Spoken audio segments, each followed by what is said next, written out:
गत 24 घंटे राज्य में पाग मुख्यतः भाव शुखला रही है। केतक स्थान में घन कुहुड़ी दृश्यमान रही कोरापुट में 50 मीटर, राउरकेला में 50 मीटर, ता सहित फुलवाणी और नयागढ़ में 50 मीटर दृश्यमान दूरता सहित घन कुहुड़ी अनुभूत होती। सोनपुर में 100 मीटर दृश्यमान दूरता सहित घन कुहुड़ी अनुभूत होती। केतक स्थान में हालुका मध्यम धरण कुहुड़ी रही।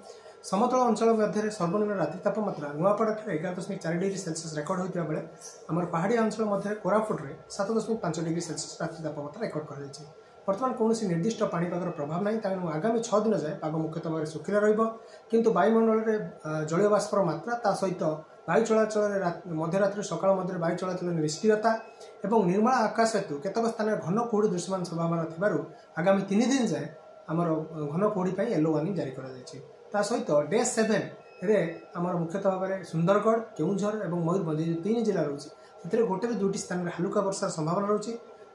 तेणु किसी स्थान में आम वर्षार परिमाण सामान्य रहा सहित तापमात्रा विशेष परिवर्तन हेब ना खास करके 5 दिन मध्य रात्रि तापमात्रा अनेक स्थान में स्वाभाविक तुलन में 2 ରୁ 4 डिग्री अधिक रहा। वर्तमान समय जब देखा आम संबलपुर स्वाभाविक तुलन में 5.5 डिग्री अधिक रही है। प्राय स्थान में राज्य में 2 ରୁ 4 डिग्री पर्यंत रात्रि तापमात्रा अधिक रही। शीतर प्रकोप वर्तमान प्राय निष्क्रिय रही।